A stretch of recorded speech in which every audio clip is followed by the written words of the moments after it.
বিশ্বের সবচেয়ে শক্তিশালী নৌবাহিনী, হাজার হাজার আধুনিক অস্ত্র আর অটেল ক্ষমতা।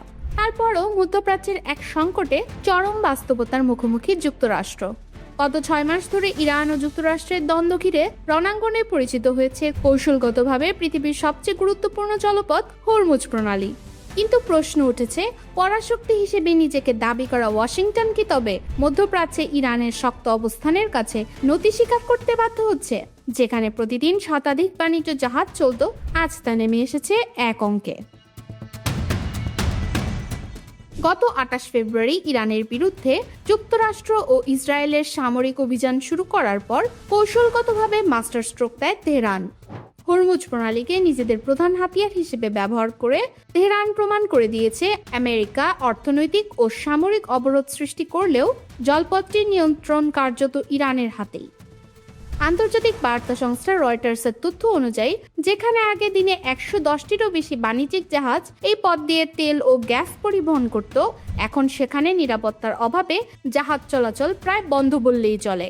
পেন্টাগন জাহাজ চলাচলের সুরক্ষার কাল ভরা পুলি বাজালেও বাস্তবে কিন্তু তারা বাণিজ্যিক জাহাজগুলোকে কোনো সুরক্ষা দিতে পারছে না। এই দীর্ঘস্থায়ী সংঘাতের সবচেয়ে বড় মাসুল গুনতে হচ্ছে মার্কিন সেনাদলকে।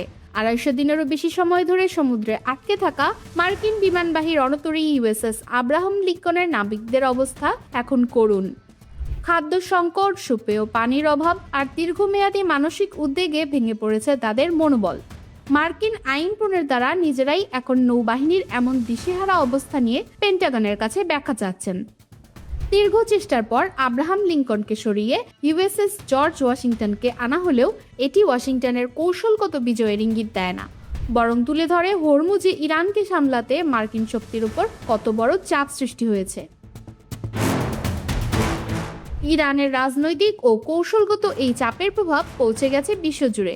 চীনের বড় বড় রাষ্ট্রীয় জাহাজ চলাচলের প্রতিষ্ঠানগুলো ইতোমধ্যে হরমুজ এবং বাব আল মানদেব প্রণালী এড়িয়ে বিকল্প পথ ব্যবহার করতে বাধ্য হচ্ছে।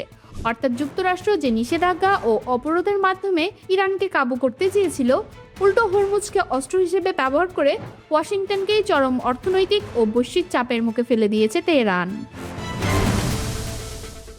আমেরিকা হয়তো তাদের আধুনিক অস্ত্র দিয়ে হামলা চালাতে পারে, কিন্তু রাজনৈতিক ও কৌশলগতভাবে ইরানকে দমানো যে কেবল সামরিক শক্তিতে সম্ভব নয়, তা হরমুজ সংকট আবারও প্রমাণ করল।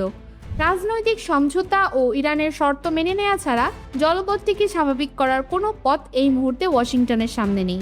প্রশ্ন হচ্ছে, পেন্টাগন কি এই শক্তি সীমাবদ্ধতা স্বীকার করে নেবে, নাকি ভুল নীতির খেসারত দিয়ে গোটা বিশ্বকে ঠেলে দেবে বড় ধরনের জ্বালানি সংকটে?